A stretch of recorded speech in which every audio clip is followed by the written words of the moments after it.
to the marvelous land of Oz.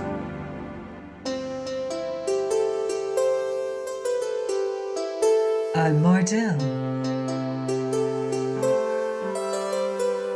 reading The Scarecrow of Oz by L. Frank Baum.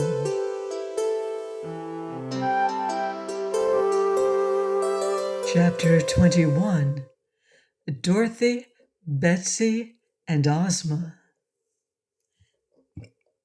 I suppose many of my readers have read descriptions of the beautiful and magnificent Emerald City of Oz, so I need not describe it here, except to state that never has any city in any fairyland ever equaled this one in stately splendor. It lies almost exactly in the center of the land of Oz, and in the center of the Emerald City rises the wall of glistening emeralds that surrounds the palace of Ozma. The palace is almost a city in itself, and is inhabited by many of the ruler's especial friends and those who have won her confidence and favor.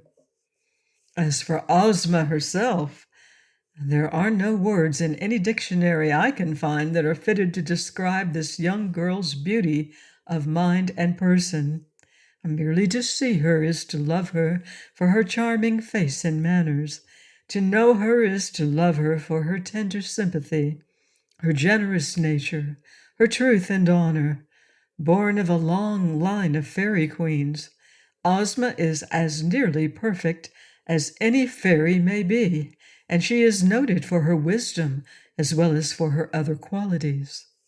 Her happy subjects adore their girl ruler, and each one considers her a comrade and protector. At the time of which I write, Ozma's best friend and most constant companion was a little Kansas girl named Dorothy, a mortal who had come to the land of Oz in a very curious manner and had been offered a home in Ozma's palace.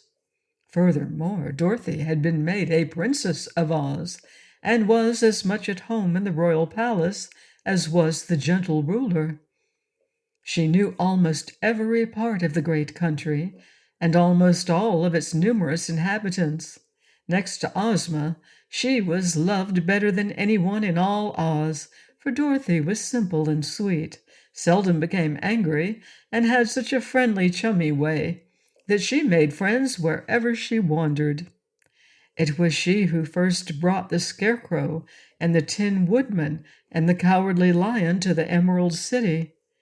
Dorothy had also introduced to Ozma the Shaggy Man and the Hungry Tiger, as well as Billina the Yellow Hen, Eureka the Pink Kitten, and many other delightful characters and creatures. Coming as she did from our world, Dorothy was much like many other girls we know, so there were times when she was not so wise as she might have been, and other times when she was obstinate and got herself into trouble. But life in a fairyland had taught the little girl to accept all sorts of surprising things as matters of course, for while Dorothy was no fairy, but just as mortal as we are, she had seen more wonders than most mortals ever do. Another little girl from our outside world also lived in Ozma's palace. This was Betsy Bobbin, whose strange adventures had brought her to the Emerald City, where Ozma had cordially welcomed her. Betsy was a shy little thing and could never get used to the marvels that surrounded her, but she and Dorothy were firm friends and thought themselves very fortunate in being together in this delightful country. One day, Dorothy and Betsy were visiting Ozma in the girl ruler's private apartment, and among the things that especially interested them was Ozma's magic picture, set in a handsome frame and hung upon the wall of the room. This picture was a magic one because it constantly changed its scenes and showed events and adventures happening in all parts of the world. Thus it really was a moving picture of life. And if the one who stood before it wished to know what any absent person was doing, the picture instantly showed that person with his or her surroundings. The two girls were not wishing to see anyone in particular on this occasion, but merely enjoyed watching the shifting scenes, some of which were exceedingly curious and remarkable. Suddenly Dorothy exclaimed, "Why, there's Button-Bright!" And this drew Ozma also to look at the picture, for she and Dorothy knew the boy well. "Who is Button-Bright?" asked Betsy, who had never met him. "Why, he's the little boy who's just getting off the back of that strange flying creature," exclaimed Dorothy. Then she turned to Ozma and asked, "What is that thing, Ozma? A bird? I've never seen anything like it before." "It is an orc," answered Ozma, for they were watching the scene where the orc and the three big birds were first landing their passengers in Jinxland after the long flight across the desert.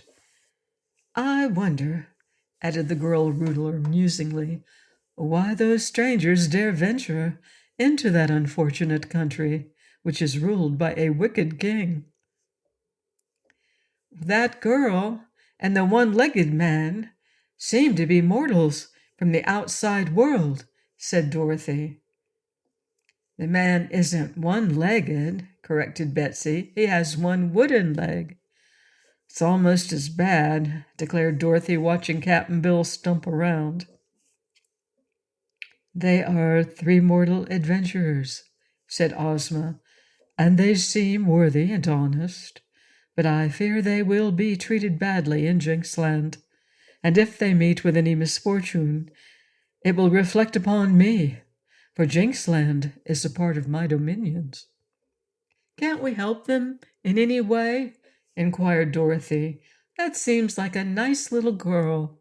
I'd be sorry if anything happened to her." "Let us watch the picture for a while," suggested Ozma.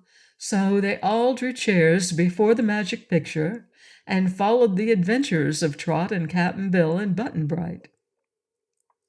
Presently the scene shifted and showed their friend the Scarecrow crossing the mountains into Jinxland, and that somewhat relieved Ozma's anxiety, for she knew at once that Glinda the Good had sent the Scarecrow to protect the strangers. The adventures in Jinxland proved very interesting to the three girls in Ozma's palace, who during the succeeding days spent much of their time in watching the picture. It was like a story to them. "That girl's a regular trump," exclaimed Dorothy, referring to Trot, and Ozma answered, "She's a dear little thing, and I'm sure nothing very bad will happen to her. The old sailor is a fine character, too, for he has never once grumbled over being a grasshopper, as so many would have done." When the Scarecrow was so nearly burned up, the girls all shivered a little, and they clapped their hands in joy when the flock of orcs came and saved him. So it was that when all the exciting adventures in Jinxland were over, and the four orcs had begun their flight across the mountains to carry the mortals into the land of Oz, Ozma called the wizard to her and asked him to prepare a place for the strangers to sleep. The famous Wizard of Oz was a quaint little man who inhabited the royal palace and attended to all the magical things that Ozma wanted done. He was not as powerful as Glinda, to be sure, but he could do a great many wonderful things.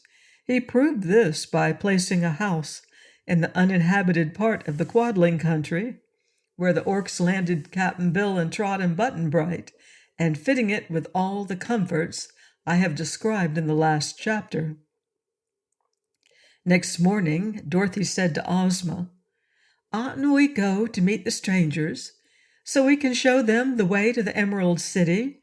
I'm sure that little girl will feel shy in this beautiful land. I know if it was me, I'd like somebody to give me a welcome." Ozma smiled at her little friend and answered, "You and Betsy may go to meet them if you wish, but I cannot leave my palace just now, as I am to have a conference with Jack Pumpkinhead and Professor Wogglebug on important matters. You may take the Sawhorse and the Red Wagon, and if you start soon, You will be able to meet the Scarecrow and the strangers at Glinda's palace." "Oh, thank you!" cried Dorothy, and went away to tell Betsy and to make preparations for the journey. Please join me next time for more Aussie adventures in The Scarecrow of Oz by L. Frank Baum. Goodbye for now. See you in Oz.